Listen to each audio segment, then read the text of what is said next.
A lion fed in a cage forgets how to hunt. At first, the cage feels safe. Food arrives without effort. There's no danger, no struggle, no risk. But over time, something essential disappears. The lion's muscles weaken, its instincts dull, its eyes lose alertness. It is alive, but it is no longer powerful. This is what happens when reward is separated from effort. Comfort without challenge does not protect you. It slowly removes the part of you that knows how to fight for a meaningful life. A room can slowly become a coffin. Not all coffins are buried underground. Some have Wi-Fi, screens, soft beds, and closed curtains. Staying inside too long feels comforting at first. You feel hidden, protected, untouched. But isolation shrinks perspective. Days blur together. The world feels distant. Your voice gets quieter.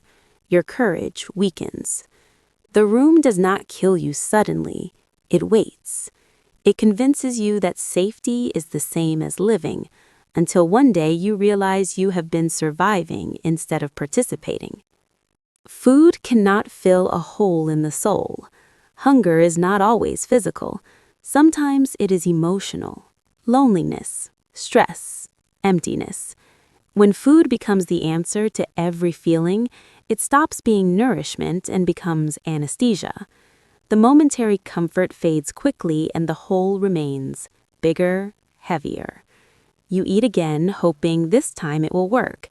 It never does, because the hunger was never in your stomach. It was in your unmet need for connection, rest, purpose, or peace. An unused machine rusts and feels broken.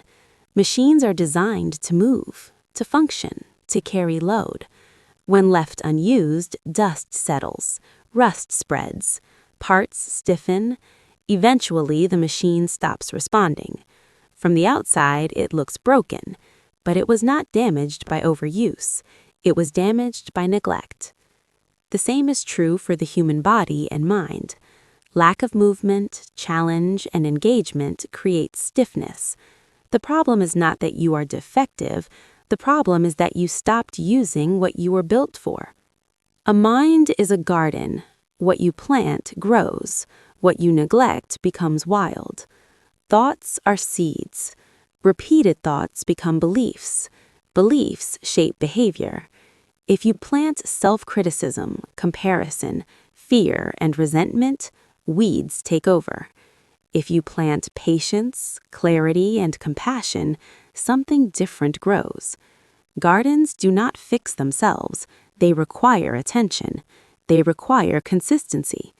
Neglect does not stay neutral. It always produces something. These images are not metaphors for entertainment. They are mirrors. They exist because the human brain remembers images better than instructions. You may forget advice, but you remember pictures that reflect your life back to you. When one of these metaphors hurts to hear, it is not because it is harsh. It is because it is accurate. If the lion in the cage feels familiar, ask yourself where you are receiving reward without effort. If the room as a coffin resonates, ask where you are hiding instead of engaging. If the hole in the soul feels real, ask what emotion you keep feeding instead of facing. If the rusted machine makes sense, ask how long you have been underusing your body or mind. If the garden speaks to you, ask what thoughts you water daily. Storytelling anchors memory because it bypasses resistance. You can argue with advice. You cannot argue with recognition. When you see yourself in an image, denial weakens. Awareness strengthens. Awareness is the first step toward change. These mirrors are uncomfortable, but they are honest. They do not judge you. They show you where you are. You cannot change what you refuse to see. But once you see clearly, choice returns. You can open the cage. You can leave the room. You can stop trying to fill emotional hunger with substitutes. You can move the machine again. You can pull weeds and plant something new. Change does not begin with grand decisions. It begins with recognition. These images stay because they remind you of what happens when habits go unchecked. They also remind you that reversal is possible. The lion can relearn how to hunt. The room can become a place of rest instead of hiding. The soul can be nourished with meaning. The machine can run again. The garden can grow something beautiful. If these images stayed with you, it is because they were speaking to a part of you that already knows what needs to change. Let me say this clearly because it matters. You are not lazy. You are not broken. You are not too late. Those labels were never the truth. They were conclusions you reached after living inside a system that slowly drained your energy, your focus, and your self-trust. When a system works against you long enough, you begin to blame yourself. You think the problem is your character, your willpower, your intelligence. But the truth is simpler and kinder. You were practicing habits that shaped you in ways you never chose consciously. These 10 habits are not magic. They are not shortcuts. They are not trends designed to impress anyone. They are tools. Tools to rebuild your mind, your energy, and your identity, slowly and honestly. Tools that work not because they are extreme, but because they are repeatable. Identity does not change through declarations. It changes through repetition. Every habit you practice is a rehearsal of who you are becoming. When you wake up and repeat the same small action, you're not just doing something, you are voting for a version of yourself. That is why you must start with 1, not 2, not 10. 1 habit practiced consistently is stronger than 10 habits practiced emotionally. Repetition creates familiarity. Familiarity creates trust. Trust creates confidence. Give 1 habit 30 days, not as a test, as a commitment. 30 days to prove to yourself that you can show up without perfection, without drama, without pressure, just presence. Then, when that habit feels stable, add another, not because you are chasing improvement, but because you are expanding identity. Growth is layered, not rushed. You do not change your life in a day. Anyone who promises that is selling fantasy. You change your life by changing who you practice being every day. The person who keeps showing up. The person who keeps choosing alignment over comfort. This is how identity consolidates, quietly, gradually, without applause. One day, you look back and realize you are no longer fighting yourself. You are no longer negotiating with your habits. You are no longer waiting to feel ready. You are moving forward because it feels normal. This is not the end of your story. This is the point where your story finally becomes intentional. 1 habit at a time, 1 choice at a time, 1 day at a time. I'm not here to hype you up. I'm not here to give you fake motivation, because if motivation worked, your life would already be different. Think about that for a moment. How many videos have you watched? How many speeches have you saved? How many quotes have you liked? And yet your days still feel heavy. If you feel tired all the time, not just in your body but in your mind, if you wake up already exhausted, if your thoughts feel slow, foggy, and loud at the same time, if you keep setting goals, writing plans, promising yourself change, but never finishing what you start, then listen carefully. The problem is not your dreams. Your dreams are not too big. You are not aiming too high. The problem is not that you lack motivation or discipline or talent. The real problem is your habits. Your habits are quietly shaping your energy, your focus, your emotions, and your discipline every single day. Not dramatically, not all at once. Slowly, invisibly. They decide how you wake up. They decide how you cope with stress. They decide whether you move forward or stay stuck while time passes. Bad habits do not destroy your life overnight. They drain it slowly, like a leak you never notice until the room is empty. Good intentions cannot fix that. Motivation cannot fix that. Motivation is an emotion, and emotions come and go. You do not need a new personality. You do not need to become someone else. You do not need to wait for confidence, clarity, or the perfect moment. You need a system that stops destroying you from the inside and starts rebuilding you quietly. This video is not about becoming perfect. Perfection is a trap that keeps you stuck. This video is about becoming honest. Honest about what you do every day. Honest about what you avoid. Honest about what is stealing your energy. Because the moment you see how your habits are controlling you, something powerful happens. You stop blaming yourself. You stop chasing motivation. You stop waiting to feel ready. And for the first time, you can take control back, not through force, but through awareness, structure, and small daily decisions that change everything over time. This shift is uncomfortable at first, but discomfort is the signal that real change has finally begun inside you today and will continue tomorrow. You don't need 100 habits. You don't need a perfect morning routine, a color-coded planner, or a list so long that it overwhelms you before the day even begins. What you need are a few habits that change how you think, how you feel, and how you act when no one is watching. That is what these habits did for me.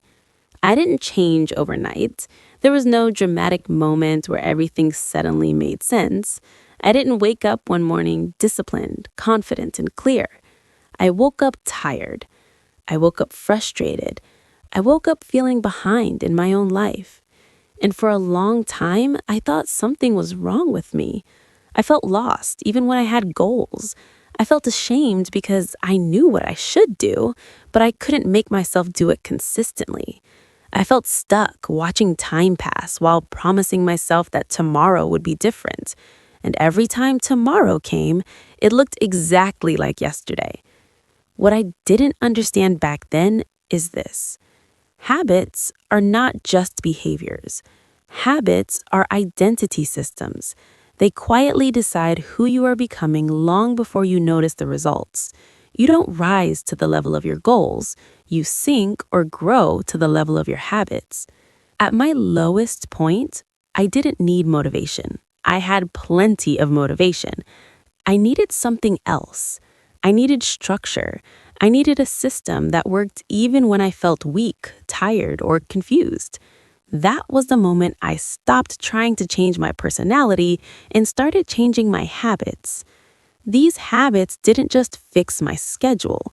They didn't just make me more productive. They changed how I saw myself. They changed the story I told myself in the morning and the voice I heard in my head at night. Slowly, quietly, my identity began to shift. I stopped seeing myself as someone who always starts and never finishes. I stopped seeing myself as someone who lacks discipline. I stopped seeing myself as broken.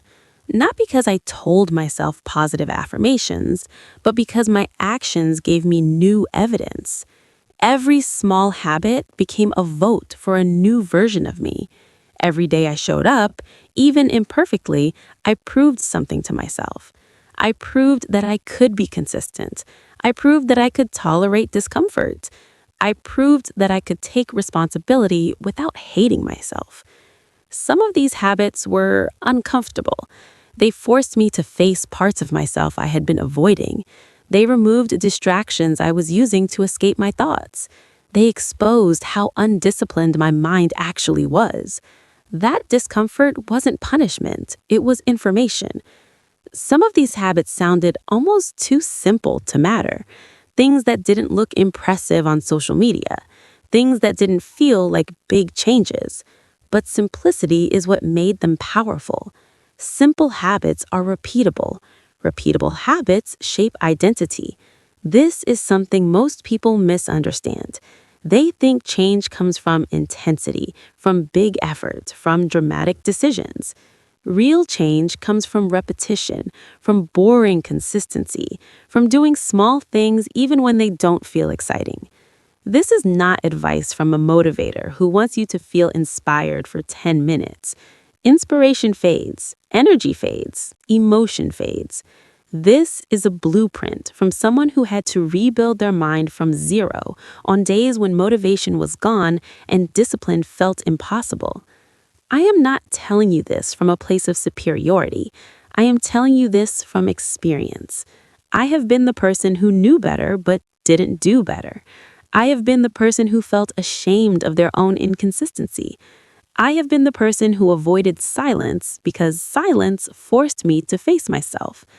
Habits gave me a way out, not by changing everything at once, but by changing one thing at a time. Each habit was not a task, it was a statement that said, "This is who I am becoming." Over time, those statements stacked. Identity is not something you choose once. It is something you reinforce daily. And when your habits change, your identity follows, whether you believe in it or not. That is why this matters. You don't need to fix your entire life. You need to fix the systems that are shaping it. You need habits that work when motivation disappears. Habits that rebuild trust between you and yourself. This is not about becoming perfect. It is about becoming aligned. Aligned with the life you say you want. Aligned with the person you respect when you look in the mirror. That alignment starts with habits, because habits are how identity is built in real life, not in theory. These habits rebuilt me slowly. They can do the same for you, not because you're weak, but because you are human. And humans change through systems, not speeches. Some habits drain your power quietly. They don't attack you, they don't shout, they don't look dangerous. They slowly weaken you while convincing you that everything is fine. Too much pleasure without effort, too much comfort without challenge, too many rewards without meaning. This is how discipline disappears without you noticing. The human brain was not designed for endless reward. It was designed for effort followed by reward. When effort is removed but reward remains, the system breaks, motivation collapses, focus fades, willpower weakens. Not because you are lazy, but because your brain has been trained to expect pleasure without struggle. Fake dopamine is the core problem. It comes from habits that give instant pleasure without building anything real. Scrolling endlessly, constant sugar, pornography, binge entertainment, comfort eating. These habits teach your brain a dangerous lesson. I can feel good without doing anything meaningful. Over time, your brain stops wanting real effort because real effort feels slow and uncomfortable compared to instant reward. When fake dopamine dominates your life, everything that matters starts to feel heavy. Studying feels hard, working feels exhausting, exercise feels pointless, even speaking English or improving yourself feels overwhelming. You start asking, "What's wrong with me?" The answer is not your character. The answer is your reward system. Dopamine is not evil. It is a signal. It tells your brain what is worth repeating. When you flood your system with cheap dopamine, you confuse that signal. Your brain loses its sense of direction. It no longer knows what effort is for. That is why discipline feels impossible. Discipline cannot exist in a noisy reward system. Reducing fake dopamine is not punishment, it is restoration. When you remove constant stimulation, something surprising happens. Boredom appears, restlessness appears, silence appears. Most people run from this stage, but this stage is where power returns. Boredom is not your enemy. Boredom is the doorway back to desire. When fake dopamine decreases, your hunger for real life comes back. Simple things start to feel meaningful again. A walk feels refreshing. Reading feels engaging. Training feels satisfying. Conversations feel real. Your brain starts craving progress instead of pleasure. That craving is discipline, not forced, but natural. This is why discipline is not force. Force means pushing yourself against resistance every day. That never lasts. Discipline is clarity after noise is removed. When the noise of fake rewards disappears, clarity appears automatically. You don't need to fight yourself as much. You stop negotiating with your impulses. The signal becomes clear again. Habits that target dopamine are not about extreme control. They are about restoring balance, limiting sugar, controlling sexual impulses, using cold exposure, reducing mindless consumption. These habits teach your brain a new rule. Comfort is not the default. Effort comes first. Cold exposure, for example, is not about toughness. It is about training your nervous system to tolerate discomfort without panic. Every time you choose discomfort voluntarily, you weaken the voice that says avoid, escape, delay.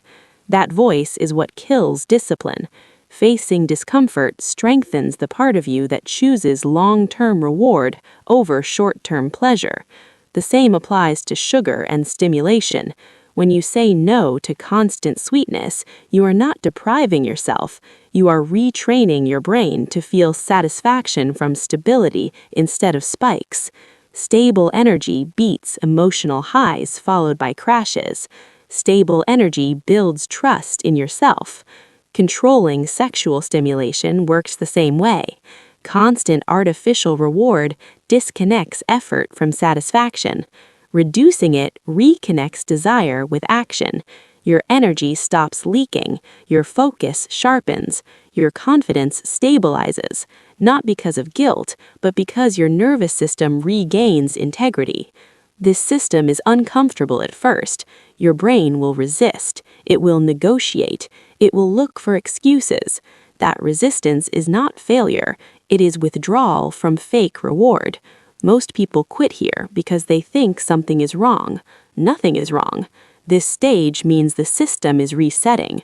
Over time, the resistance weakens. What once felt difficult becomes normal. What once felt boring becomes peaceful. Your willpower stops being something you force and starts being something you access. You no longer need constant motivation because your environment and habits are no longer draining you. This is the foundation of discipline, not self-hate, not pressure, not comparison. Discipline grows when your reward system is aligned with reality, when effort leads to satisfaction, when discomfort leads to growth, when pleasure follows meaning. Once this system is repaired, everything else becomes easier.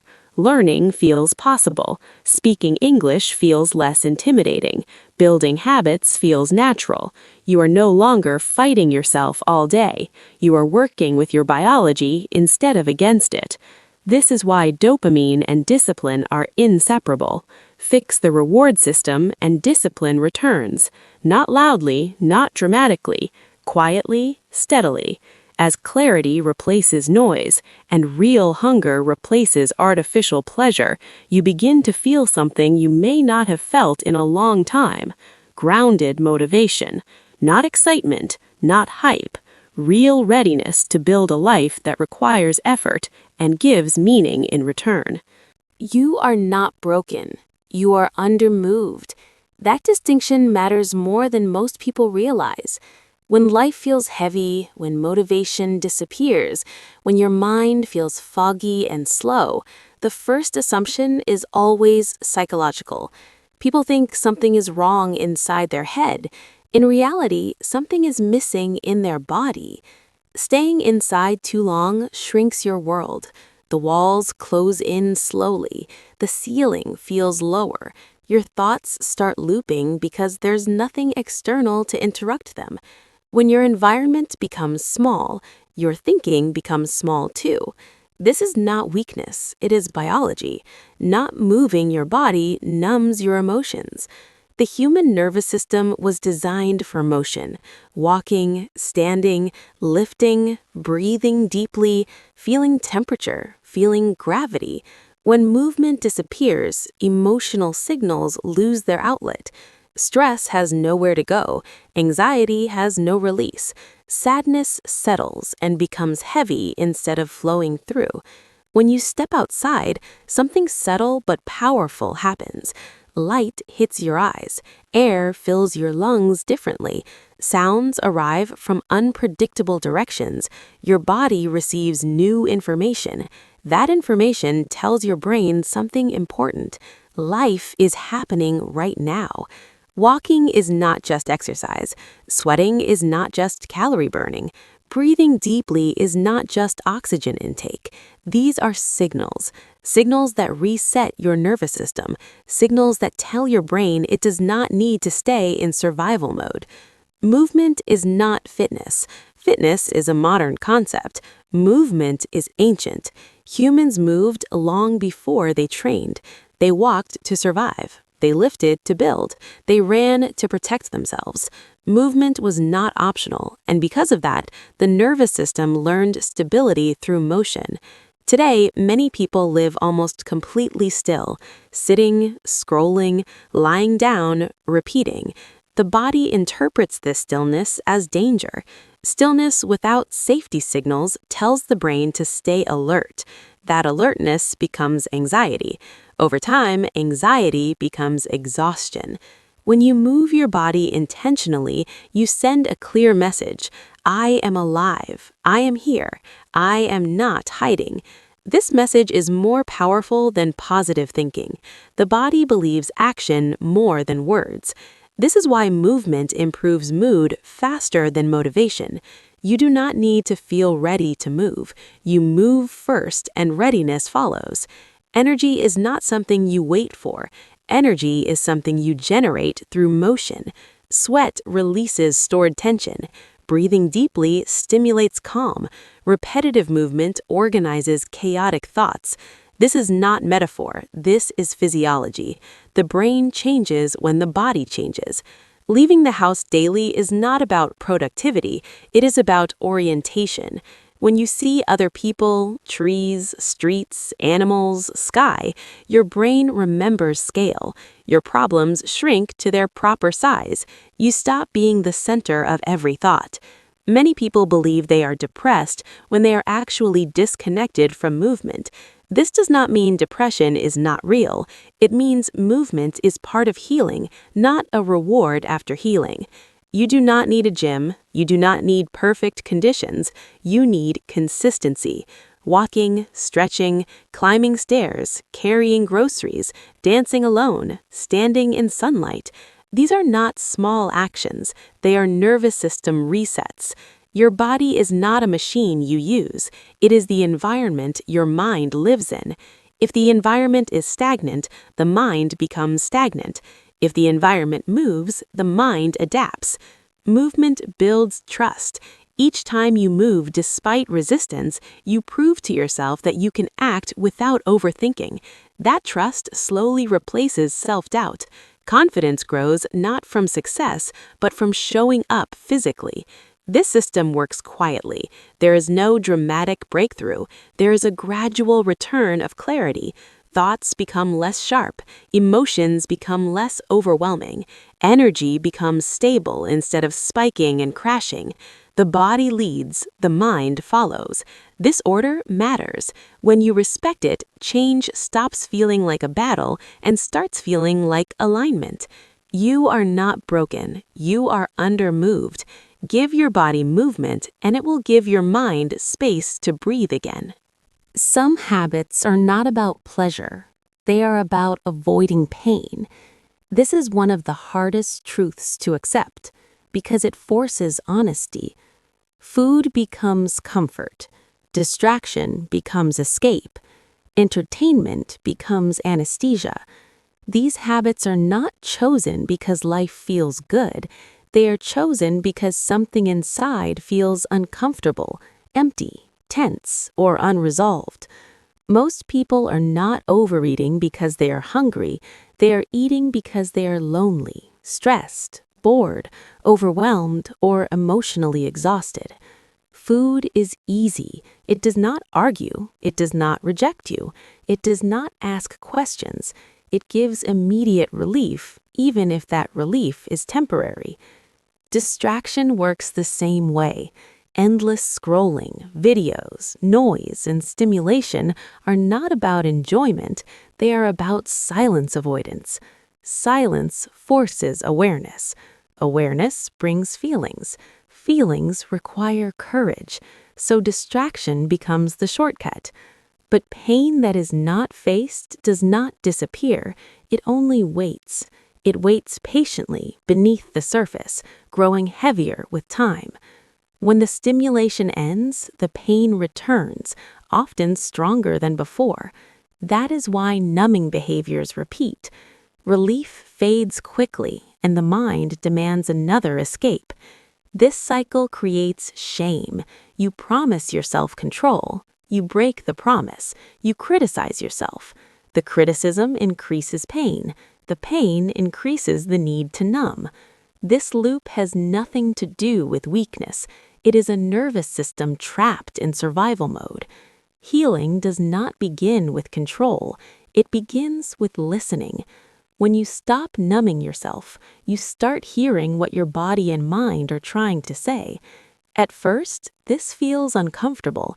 Emotions surface that you have avoided: sadness, anger, fear, grief, fatigue. These emotions were never the enemy. They were signals. Emotions are information. They tell you what needs attention. Hunger might mean loneliness. Cravings might mean exhaustion. Overeating might mean a lack of safety or comfort elsewhere. When you listen instead of suppressing, the signal becomes clearer. This system is not about punishment or restriction. It is about regulation. Regulation means learning how to feel without being overwhelmed. It means slowing down instead of escaping. It means replacing numbing with processing. Processing does not mean reliving trauma endlessly. It means allowing sensations to pass through instead of locking them inside. A feeling acknowledged loses its power faster than a feeling suppressed. Eating mindfully is one form of regulation: slowing down, tasting, chewing, being present. When you eat with awareness, food returns to its natural role: nourishment, not medication, not escape, not reward. Replacing numbing behaviors with gentle alternatives helps the nervous system learn safety: walking, breathing, writing, stretching, talking, sitting quietly for a few minutes. These actions tell the body, "I am safe enough to feel." This process requires kindness. Harsh self-talk makes regulation impossible. Shame activates the same stress pathways as danger. If your inner voice is attacking you, healing cannot happen. Self-compassion is not indulgence, it is stabilization. Pain often comes from unmet needs: rest, connection, purpose, expression. When these needs are ignored, the body looks for substitutes. Food, distraction, and stimulation are substitutes, not solutions. Healing begins when you stop asking, "How do I stop this habit?" and start asking, "What is this habit trying to protect me from?" That question changes everything. It turns the habit from an enemy into a messenger. This system takes patience. Pain that built over years does not resolve in days, but every moment of awareness weakens the cycle. Every time you choose to feel instead of flee, your nervous system learns resilience. Over time, emotions become less intense. Cravings lose urgency. Food regains neutrality. Silence becomes tolerable, then peaceful. You stop fighting yourself and start understanding yourself. This is not about becoming emotionally perfect. It is about becoming emotionally honest. Honest with what hurts. Honest with what you need. Honest with what you avoid. When you stop numbing yourself, you stop abandoning yourself. Healing begins when you stay present through discomfort instead of escaping it. That presence rebuilds trust between you and your body. Trust creates safety. Safety allows growth. Real healing does not come from force. It comes from listening, regulating, and responding with care. When pain is allowed to move, it loses its grip. And in that space, something new appears: calm, clarity, self-respect, not because life became easy, but because you stopped running from yourself and learned how to stay. A strong life requires a strong inner voice, not a loud one, not a harsh one, a stable one.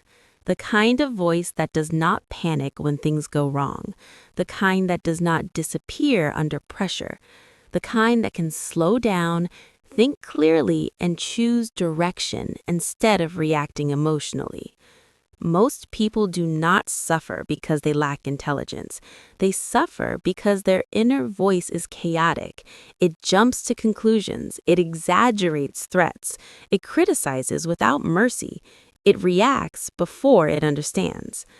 When the inner voice is unstable, life feels unstable, no matter how smart you are. Slow thinking is the first pillar of self-leadership. Slow thinking does not mean weak thinking. It means deliberate thinking. It means creating a pause between stimulus and response. In that pause, power exists. Without it, emotions drive decisions, and decisions create regret. Reading trains slow thinking. When you read, you follow a line of thought from beginning to end. You learn patience. You learn how ideas connect. You learn how complex problems are explored without panic. Reading is not about information. It's about mental posture. It teaches your mind to stay present instead of chasing stimulation. Journaling does something different but equally important. It externalizes chaos.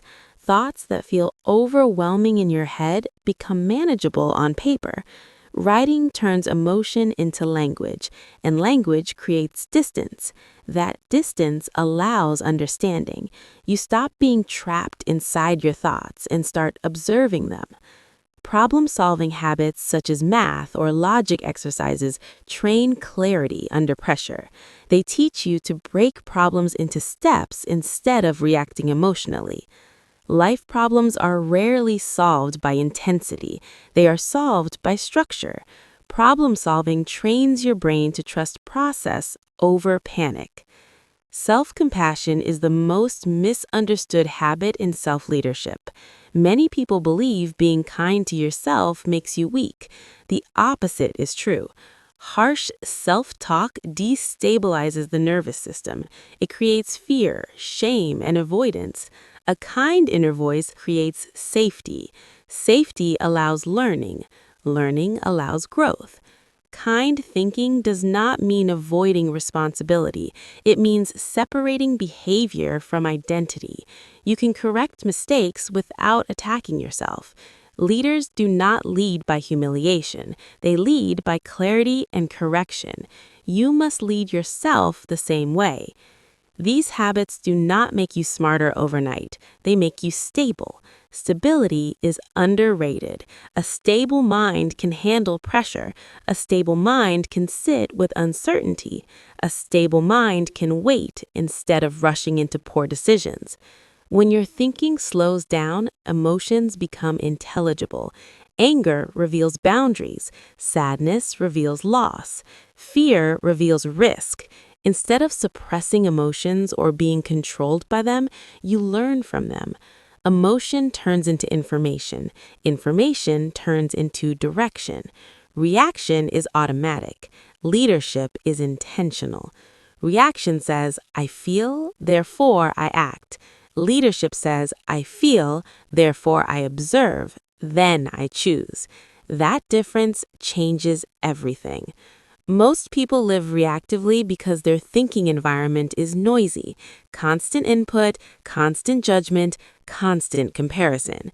These habits create mental clutter. Reading, writing, and reflection clean that clutter slowly. Self-leadership means you become the person who decides what matters.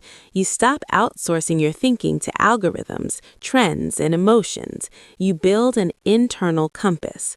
That compass is built through daily thinking habits, not inspiration. Over time, the inner voice changes. It becomes calmer, more patient, more strategic. You stop overreacting to small problems. You stop catastrophizing. You start asking better questions.